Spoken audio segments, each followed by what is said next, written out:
जोगी जति ब्रह्मचारी बड़े बड़े छत्रधारी, छत्र ही की छाया कई कोसलों चलत हैं। बड़े बड़े राजन के दावत फिरत देश, बड़े बड़े राजन के द्रप को दलत हैं। मान से महीप और दिलीप कैसे छत्रधारी, बड़ो अभिमान भुज दंड को करत हैं। दारा से दिली सर दुर्योधन से मानधारी, भोग भोग भूमि अंत भूमि में मिलत हैं। दारा से दिली सर दुर्योधन से मानधारी, भोग भोग भूमि अंत भूमि में मिलत हैं।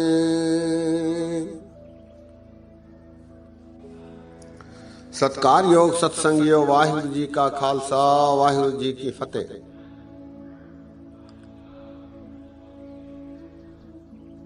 हम भट्टों की बाणी पर विचार साझे कर रहे हैं।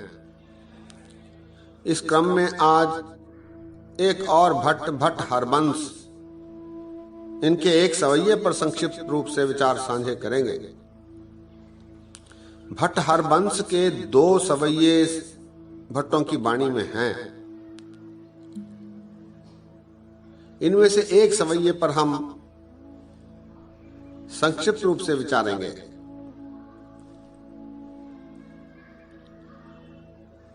भट्ट हरबंस का यह सवैया ऐतिहासिक पृष्ठभूमि रखता है।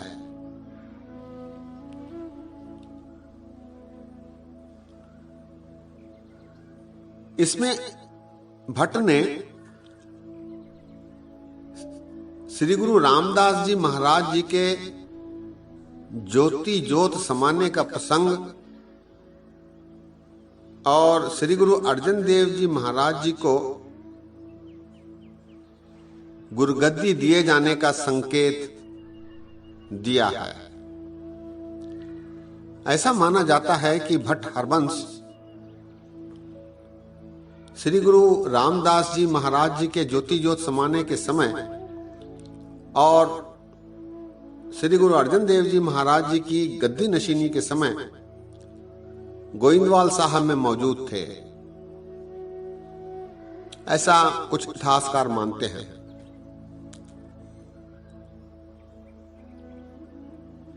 जैसा कि दास ने पहले भी आपसे बेनती की कि भट्टों की रचना शैली में भट्ट पौराणिक गाथाओं, पौराणिक परंपराओं, इतिहास मिथास और कभी कभी काल्पनिक प्रसंगों को भी अपने रचनाओं में स्थान देते हैं।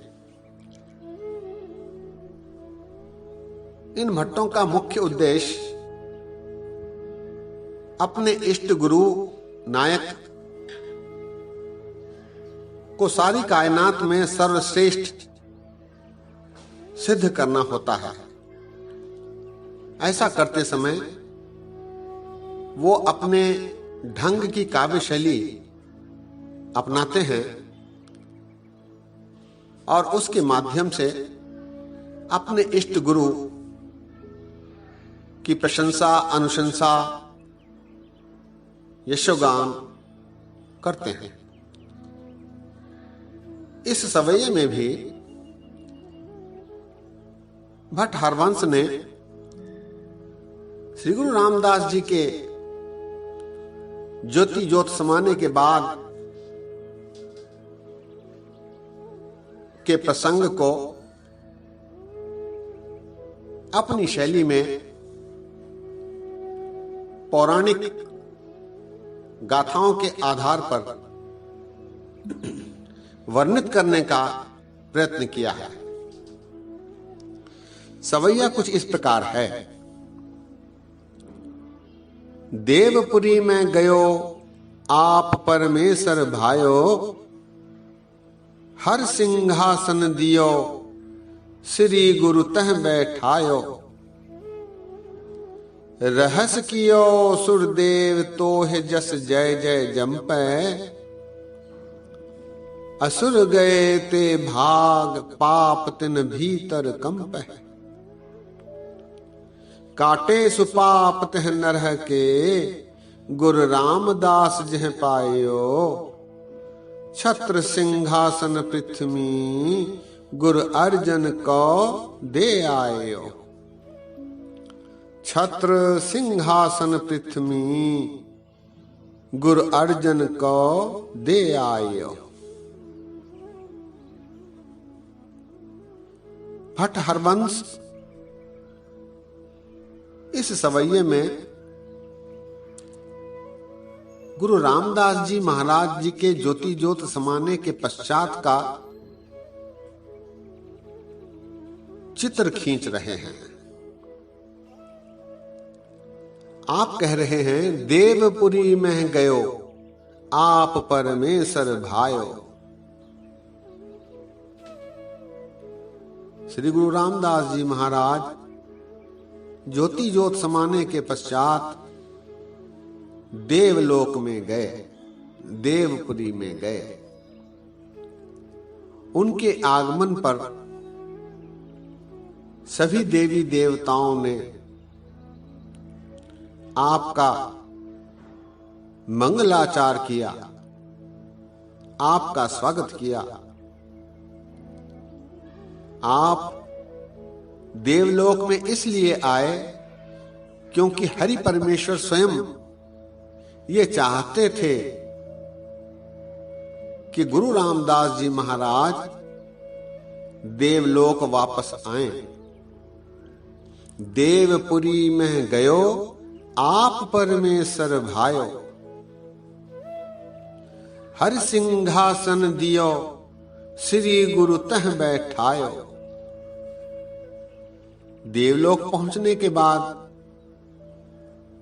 हरि परमात्मा अकाल पुरख ने अपना सिंहासन खाली कर आदर सहित श्री गुरु रामदास जी महाराज जी को उस सिंहासन पर बैठाया, उनका आदर किया।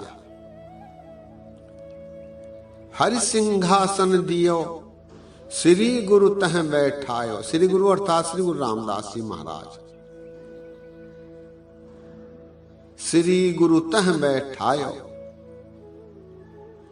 रहस कियो सुरदेव तोह जस जय जय जम्पै।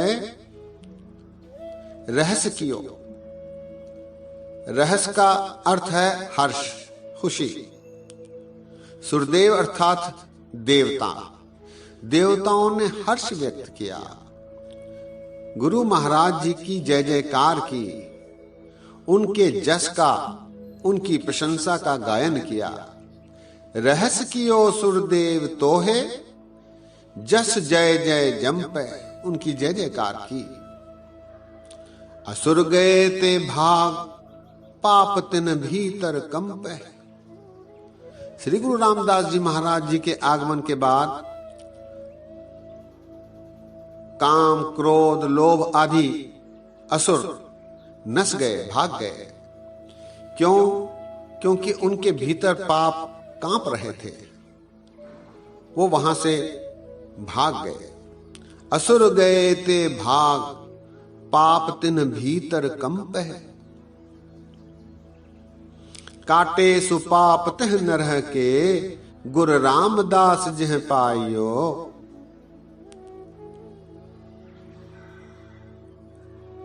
हरबंश भट्ट कहते हैं कि जिसने भी श्री गुरु रामदास जी महाराज जी के आश्रय में शरण ली है, उनकी शरण में आए हैं, उनके सारे पाप कट गए हैं, उन्हें मोक्ष मुक्ति प्राप्त हुई है। क्योंकि श्री गुरु रामदास जी महाराज ने कृपा करके उनको आशीर्वाद देकर उनके पाप काट दिए हैं। काटे सु पाप तह नरह के गुरु रामदास जह पायो। अंतिम पंक्ति, छत्र सिंहासन पृथ्वी गुरु अर्जन को दे आए। श्री गुरु रामदास जी महाराज ने पृथ्वी के छत्र सिंहासन को श्री गुरु अर्जन देव जी महाराज जी को सौंपकर देवपुरी में लौटे हैं। छत्र सिंहासन पृथ्वी गुरु अर्जन को दे आए। सवैया एक बार फिर। देवपुरी मह गयो आप परमेश्वर भायो, हर सिंहासन दियो श्री गुरु तह बैठायो।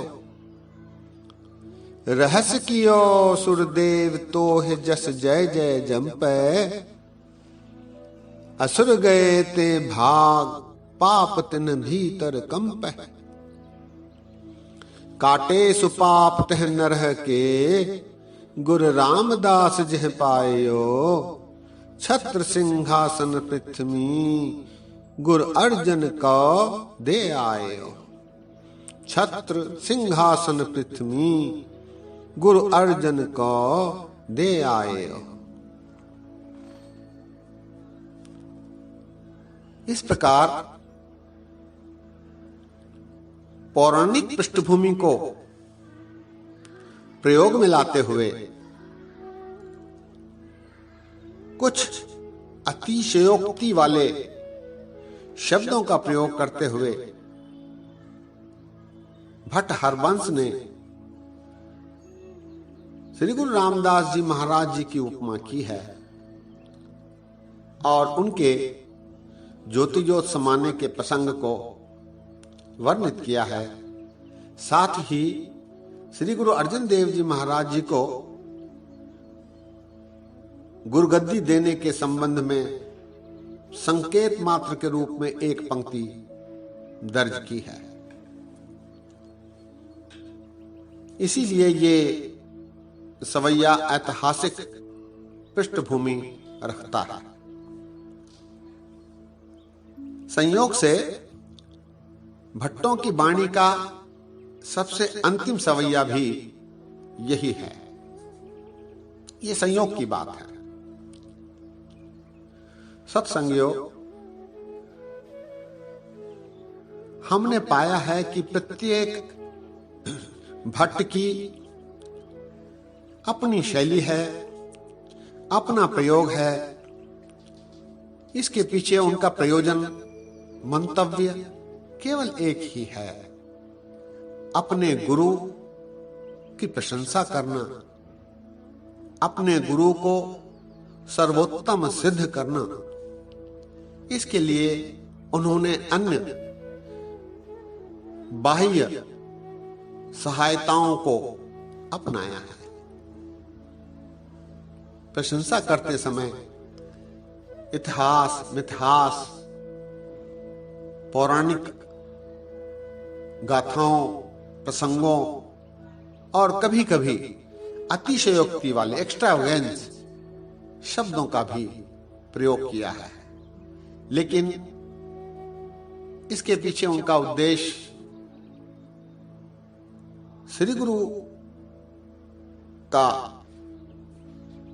यशोगान करना, उनकी प्रशंसा करना ही था। दास के इतने वचन परवान करो जी। कल एक और भट्ट के सवैये पर विचार साझे करेंगे।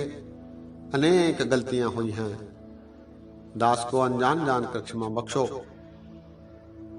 फतेह गजाओ वाहिगुरु जी का खालसा, वाहिगुरु जी की फतेह।